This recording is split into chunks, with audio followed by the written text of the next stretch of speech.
Okay. So sometimes what you need to do is you only want to graph, let's say, some of the data. So for example, here in this one, I'm going to use the Control key. And what I want to do is I want to begin by highlighting the years. All right, just do that kind of, and make sure I've included a blank one there, because otherwise Excel might sometimes treats that one as being, a number instead of a year. Then what you do is you press down the Control key, keep it pressed down. I highlight my second range, total sales costs. I still keep my Control key is still pressed down, highlight this one, and then I want to do my income as well. And once I've got these selected, I'm going to come up here to Insert, and I'm going to choose Recommended Charts.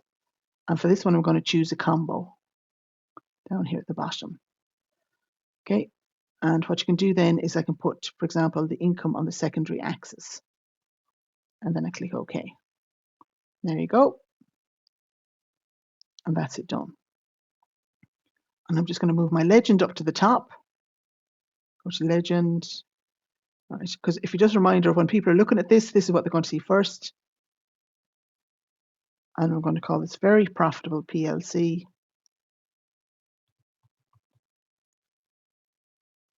Go 20222. Sorry, make sure I spell it correctly. 24. There we go.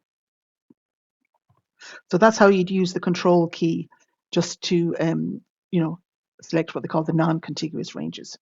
Hope you find it useful. Mind yourself and take care. Bye.